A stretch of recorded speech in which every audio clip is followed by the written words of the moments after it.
Грандиозный удар США по Ирану. С севера на юг по ключевым военным и нефтяным объектам. Иран сообщает о попадании американских ракет по детской больнице. Это красная линия. Хуситы по просьбе Ирана готовятся перекрыть проход в Красное море. Объясним, как самые странные террористы мира повлияют на цены в ваших супермаркетах. В Украине новый премьер-министр и массовые протесты в поддержку экс-министра обороны Федорова. Зеленский уже готов передумать на его счет. Турция и Украина говорят о возможности переговоров с Россией. Кремль на переговоры не готов. Такаев в Китае встретился с Си Цзиньпином. Опасные полеты над Флоридой, истребители над головами пляжников. Король и Пинта Эля – рецепт для расстроенных болельщиков английской сборной. А теперь об этом подробно и по делу. Это один день. Подпишитесь, поставьте лайк этому видео и оставьте свой комментарий. Заранее спасибо и начинаем.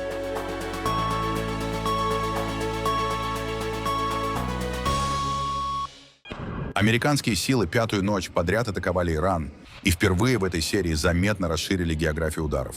Основные цели вновь находились на юге и побережье. Позиции береговой обороны, склады, ракетные и беспилотные комплексы. Но взрывы зафиксированы и в провинции Семнан, к востоку от Тегерана, где расположен крупный комплекс, связанный с баллистическими ракетами. Центком полный список целей пока не раскрыл. Вашингтон утверждает, что операция должна лишить Иран возможности атаковать торговые суда и восстановить движение через Ормузский пролив. В Чебахаре очевидцы сняли пожар и густой дым у дороги. Reuters подтвердил место съемки. Иранские СМИ сообщили как минимум о 3 взрывах, однако точное время записи и пораженный объект не установлены. В Ахвазе, по данным иранского государственного телевидения, боеприпас американского удара разорвался рядом с больницей имени Шахида Багаи, где лечат детей с онкологическими заболеваниями. Пришлось перевести 211 пациентов, включая находившихся на аппаратах вентиляции, кислороде и в инкубаторах. Повреждены окна больницы и соседние дома. Доказательств, что медицинское учреждение было целью, нет. Министерство здравоохранения Ирана заявило о 35 погибших и более чем 300 раненых с начала иранского месяца Тир с 22 июня. Среди погибших названы 2 женщины и подросток. CNN и другие международные СМИ независимо подтвердить эти цифры не смогли. Иран ответил ударами по объектам, связанным с американскими силами. Корпус стражей Исламской революции заявил об атаке на авиабазу Эль-Азрак в Иордании и логистический центр в кувейтском районе Мин-Абдалла. Спутниковый снимок Европейского космического агентства показывает повреждения и следы пожара на одном из складов в Кувейте. Однако его связь с армией США не установлена. Над Эрбилем в иракском Курдистане ПВО сбило начиненный взрывчаткой беспилотник. Обломки упали возле американского консульства. По разным сообщениям, над городом перехватили от 5 до 8 аппаратов. Иран ответственность за эту атаку не взял. Крупный столб черного дыма поднялся над комплексом мавзолея имама Резы в Мешхеде, одним из главных шиитских центров Ирана, где неделю назад похоронили Али Хаминеи. Кадры быстро разошлись социальным сетям. На фоне войны появились версии об ударе или диверсии. Подтверждений этому нет. Пожар произошел не в самом мавзолее и не у могилы Хаминеи, а в строительной зоне внутри большого храмового комплекса. По данным пожарной службы Мешхеда, загорелась мастерская, где разогревали битум для одного из проектов. Администрация святыни уточнила. Горела теплоизоляция, химический состав которой и вызвал особенно густой дым. Дежурные расчеты и городские пожарные ликвидировали огонь за несколько минут. Погибших и пострадавших нет. Исторические здания, инженерные системы и строящийся объект не повреждены. Комплекс продолжил работу. Иран разрешил выехать Дине Карари, гражданке США и Ирана, которую не выпускали из страны после поездки к родственникам в декабре 2024 года. Она работала в американской технологической компании и руководила благотворительным проектом помощи детям. После резкого обострения отношений Карари обвинили в шпионаже, ее представители обвинения отвергали. Трамп сообщил, что она уже за пределами Ирана, и назвал это жестом доброй воли. Адвокат Джаред Генсер сообщил, что Карари в безопасности и возвращается в США. Трамп назвал это жестом доброй воли на фоне возобновившихся американских ударов по Ирану. Иран разрешил гражданке США, которую неправомерно задержали в декабре 2024 года во время президентства сонного Джо Байдена, покинуть страну. Сейчас она находится в безопасности за пределами Ирана и чувствует себя хорошо. Соединенные Штаты Америки признательны Ирану за этот жест доброй воли. Президент Дональд Джей Трамп. Я с огромной радостью сообщаю, что моя клиентка, гражданка США Дина Карари, которая с декабря 2024 года не могла выехать из Ирана из-за сфабрикованных обвинений, теперь на свободе.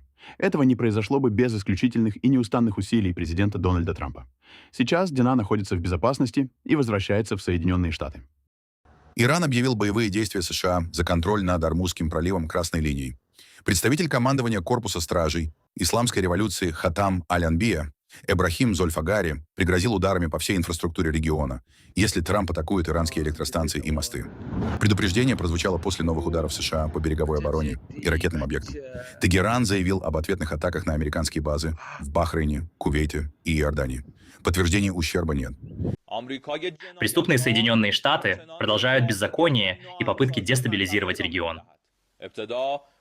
Прежде всего, мы вновь подчеркиваем, ни при каких обстоятельствах и ни в какой форме мы не позволим Соединенным Штатам, как иностранному внерегиональному государству, вмешиваться в дела Ормузского пролива. Это нерушимая красная линия Ирана. Если недавние угрозы безмозглого президента Соединенных Штатов нанести удар по инфраструктуре Исламской Республики Иран будут приведены в исполнение вторгшимися вооруженными силами этой страны, тогда все, что до сих пор оставалось невредимым благодаря сдержанности Ирана, а именно вся инфраструктура региона, будет сокрушено железными ударами могучих вооруженных сил Исламской Республики Иран. От нее не останется и следа, словно ее никогда не существовало. Пусть невежественный враг знает, для нас час подвига не время для сдержанности. Что бы ни предприняли вооруженные силы Ирана, это будет не соразмерный, а превосходящий удар. Удары будут сильнее, масштабнее и разрушительнее, чем когда-либо прежде. Огонь гнева народа, который никогда не сдавался, испепелит агрессора. Угроза для мировых поставок нефти теперь исходит сразу от двух проливов. В Ормузском движение сократилось почти до минимума. По последним данным Каблер, в среду прошли только 9 коммерческих судов, без супертанкеров и газовозов. До войны маршрут ежедневно использовали более 100 судов. США восстановили блокаду иранских портов и продолжают удары по береговой разведке, ракетным и беспилотным комплексам, заявляя, что пытаются открыть безопасный коридор у побережья Омана.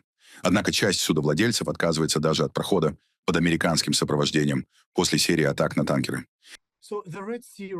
Таким образом, маршрут через Красное море приобрел значительно большее значение, поскольку теперь это уже не просто обычный транзитный коридор между Европой и Азией, каким он был долгое время.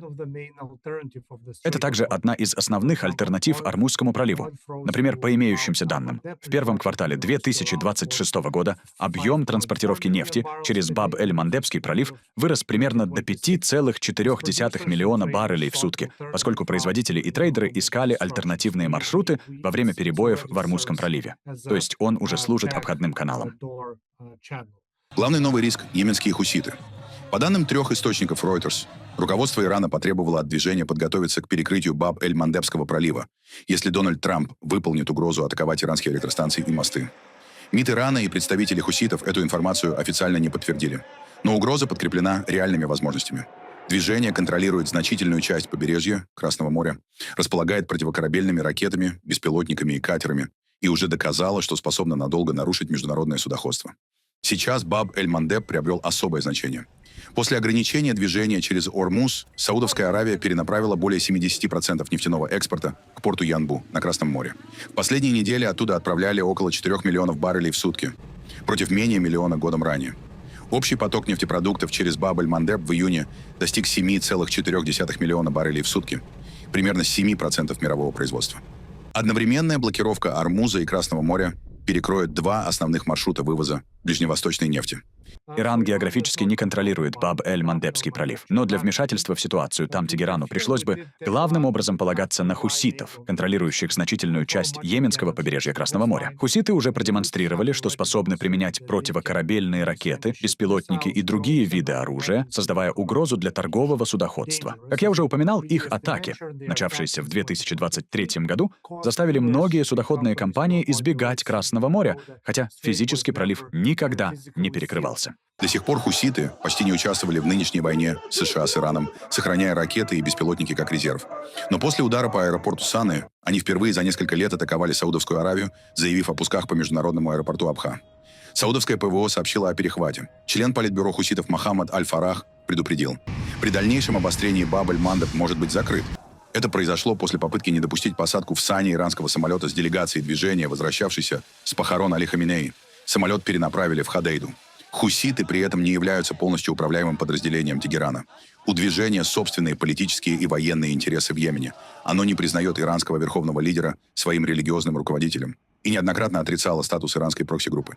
Поэтому неизвестно, выполнит ли оно просьбу Тегерана. Но для кризиса достаточно уже самой угрозы. С конца 2023 года атаки хуситов заставили крупнейшие перевозочные компании направлять суда вокруг Африки, увеличив продолжительность рейсов, стоимость фрахта и страхования. Американские и европейские военные перехватили сотни ракет и беспилотников, но полностью обезопасить Красное море не смогли. Хуситам не нужно топить каждое судно или поддерживать морскую блокаду, что невозможно. Даже ограниченного числа успешных атак или достоверных угроз достаточно, чтобы страховщики отказались предоставлять покрытие, повысили надбавки за военные риски, а судовладельцы направили суда в обход мыса Доброй Надежды, что мы уже наблюдали. Многие страны были вынуждены отправлять грузы вокруг мыса Доброй Надежды именно из-за страхования. Технически пройти через Баб-эль-Мандебский пролив и направиться на север можно, однако стоимость страхования была настолько высокой, что судоходные компании просто решили выбрать другой маршрут. В Ормузском проливе риски также растут. Индия запретила направлять своих моряков на суда, следующие этим маршрутом, после гибели 2 индийских граждан. Западнее пролива остаются около 15 тысяч индийских моряков. Иран объявил Ормуз красной линией, требует соблюдать собственные правила прохода и июньский меморандум с США. Вашингтон утверждает, что пролив открыт, но только за последнюю неделю атакованы 5 судов, а морские страховые и навигационные службы оценивают угрозу как критическую. Верховная Рада утвердила нового премьер-министра Украины. Главой правительства стал Сергей Карецкий, бывший руководитель государственных компаний «Нафтогаз» и «Укрнафта». За его кандидатуру проголосовали 289 депутатов, против – 1. Карецкий сменил Юлию Свириденко. Ее кабинет, работавший около года, парламент отправил в отставку в полном составе. Новый премьер назвал будущий кабинет правительством обороны, экономического развития и европейской интеграции. Среди ближайших задач – обеспечение армии, стабильность социальных выплат и подготовка к зиме, которая, по признанию Карецкого, может оказаться сложнее предыдущей. Я четко осознаю, что эта зима может оказаться еще сложнее. Поэтому мы должны быть сплоченными и решительными. За 289. Уважаемые коллеги, решение принято. Уважаемый Сергей Федорович, приглашаю вас занять место премьер-министра Украины в ложе правительства в зале заседаний Верховной Рады Украины. Кадровые перестановки в украинском правительстве уже вызвали протесты.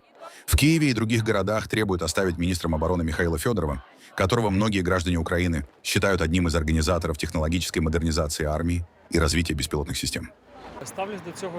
Я считаю это решение об увольнении Федорова крайне непродуманным. Оно повлияет на скорость закупок, прозрачность закупок, боевой дух военнослужащих и моральное состояние общества. Я считаю, что Федоров, несмотря ни на что, должен остаться на своей должности. Злость и отчаяние. Мы должны что-то сделать, чтобы остановить это, увольнение Федорова. Поэтому мы и вышли. Мы вышли, потому что здесь на акции много людей. Наши друзья военные попросили нас прийти, поскольку сами они сейчас не могут оставить позиции. Они находятся в блиндажах, поэтому мы здесь от их имени. Без сомнения, в России сегодня праздник. Каждая такая крупная ошибка — подарок для них. Потому что он высокопрофессиональный человек. Он перспективный и мыслит категориями современной войны. К сожалению, я не вижу этих качеств у Клименко, которого предложили на эту должность. Впервые за очень долгий период войны появилась хотя бы какая-то надежда, что она может закончиться в не столь отдаленном будущем. Если сейчас Федорова снимут, эта надежда может исчезнуть. Он один из очень немногих людей, ради которых я действительно готов выйти на протест. Сейчас они неожиданно увольняют человека, который всего за 6 месяцев добился феноменальных результатов. Я видел опубликованный им в Телеграм и социальных сетях отчет, где перечислены 22 выполненные задачи. Когда читаешь этот список, возникает только один вопрос. Как можно было сделать все это всего за 6 месяцев? Сам Федоров заявил о конфликте с главнокомандующим Александром Сырским и обвинил военное руководство в блокировании реформ. Он предложил стать советником или найти какой-то другой способ остаться в команде. Я отказался от должности советника, у меня никогда не было цели стать министром, оставаться министром, искать себе должности и так далее. Какие решения тогда предлагались? Это кардинальные кадровые решения. Это смена и главнокомандующего, и начальника генерального штаба. Я сегодня обещал, что нам нужно поговорить как взрослым людям. На самом деле, у нас нет другого выхода, если мы хотим победить врага асимметрично, с минимальными потерями.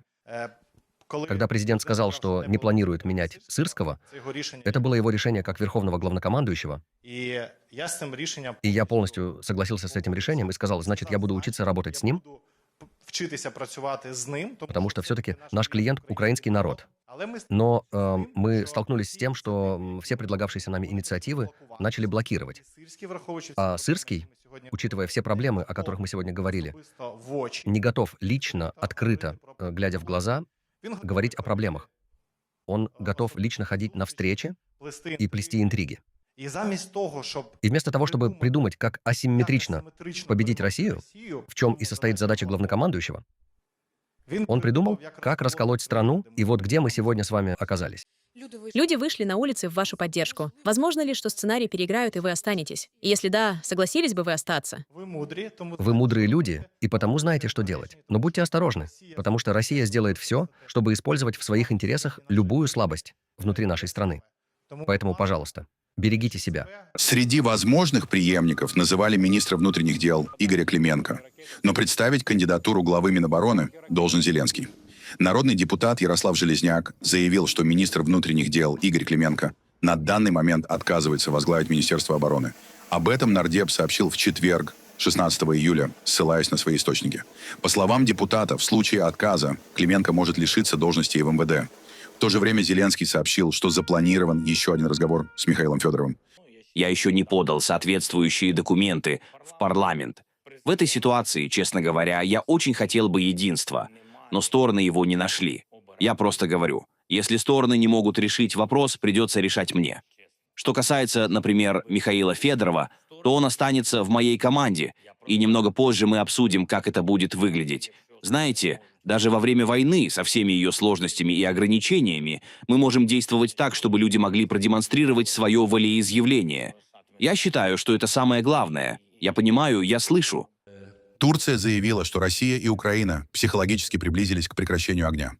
На переговорах в Киеве глава турецкого МИД Хакан Фидан сказал, стороны исчерпали военные средства, а нынешнее усиление ударов может предшествовать возвращению к дипломатии. Анкара предлагает возобновить переговоры в стамбульском формате и готова снова принять российскую и украинскую делегации. Разумеется, все, что можно было сделать в этой войне, уже сделано. После того, как были использованы все средства, мы видим, что на определенном этапе стороны психологически также стали готовы к прекращению огня, как всегда говорят, ближе всего к рассвету, в самый темный час ночи. Мы хотели бы верить, что нынешний разрушительный этап войны, которого мы достигли с Божьей помощью, является предвестником приближающихся мира и прекращения огня. Фидан отдельно потребовал прекратить удары по черноморским портам, танкерам и рыболовным судам, предложив фактический мораторий на атаки в море. Однако Кремль в тот же день заявил, что пока не видит никаких признаков возобновления переговоров, хотя формально от них не отказывается. Откровенно говоря, мы не хотим, чтобы война распространялась на Черное море. Крайне важно сохранить мир в Черном море. Удары по портам, танкерам и рыболовным судам, подвергающие опасности жизни мирных граждан, не могут иметь никаких оправданий. В связи с этим мы вновь подчеркиваем, все стороны должны действовать разумно и ответственно. Глава МИД Украины Андрей Сибига заявил, что Турция может стать одной из основных площадок для личной встречи Владимира Зеленского и Владимира Путина. Киев готов к прекращению огня и считает, что переговоры лидеров способны вывести процесс из тупика. И мы выступаем за то, чтобы одной из главных площадок, где могла бы состояться встреча Зеленского и Путина, стала Турция.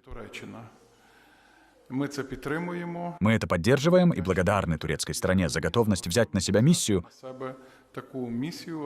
по организации встречи такого высокого уровня, предоставить соответствующую площадку.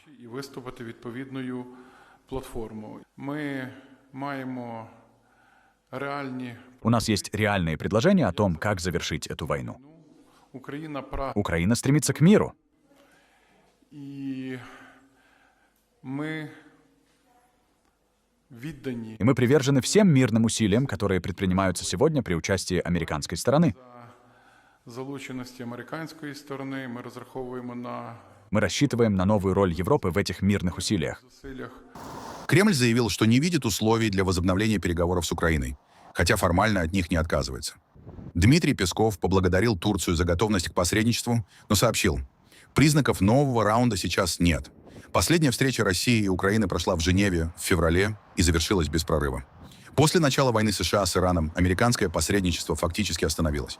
Москва по-прежнему отвергает предложенное Киевом прекращение огня, утверждая, что пауза позволит Украине перегруппироваться. Кадровые перестановки в Киеве, смена премьера и министра обороны позицию Кремля не изменили. Мы, конечно, отслеживаем все новости, связанные с киевским режимом, особенно в условиях продолжающейся СВО. Но по большому счету никакого значения не имеет, кто министр обороны. Нам главное, что в киевском режиме был кто-то, кто возьмет на себя ответственность и примет ответственное решение, которое позволит выйти на мирное урегулирование или которое позволит завершить специальную военную операцию. В Киеве хорошо известно, какие необходимо принять решения. Вот для нас важно, чтобы там появились такие люди. Мы хорошо знаем о готовности наших турецких друзей продолжать способствовать выходу на мирный трек в ситуации вокруг Украины. Мы признательны за это турецкой стороне. Пока таких каких-то быстрых перспектив для возобновления переговорного процесса нет. Мы их не фиксируем, но российская сторона, безусловно, сохраняет свою открытость для этого пути.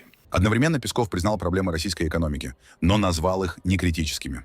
Правительство заявляет о сохранении макроэкономической стабильности, хотя Путин считает темпы роста недостаточными.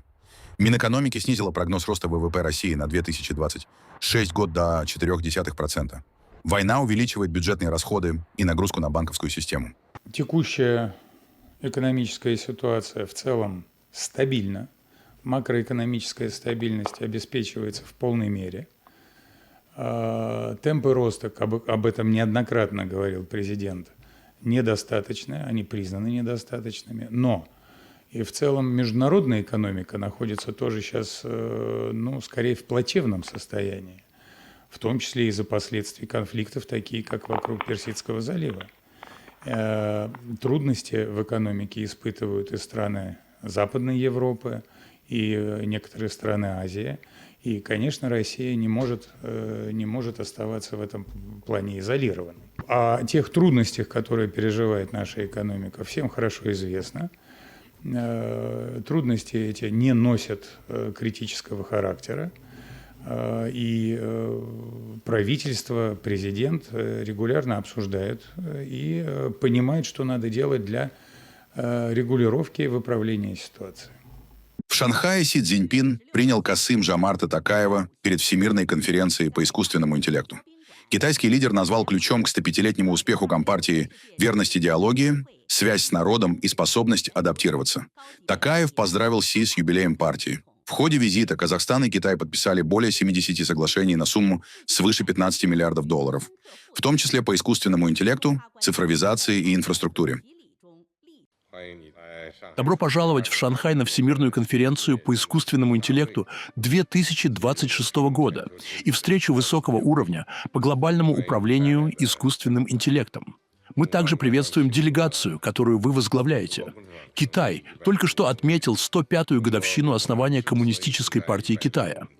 Основная причина, по которой КПК на протяжении 105-летней борьбы неизменно добивалась славных успехов, и по которой история и народ выбрали КПК, заключается в определяющих качествах партии, в ее неизменном стремлении к истине, глубоких корнях в народе, готовности взять на себя историческую миссию, способности соответствовать тенденциям развития, мужестве и умении продолжать нашу борьбу, а также в приверженности собственному укреплению.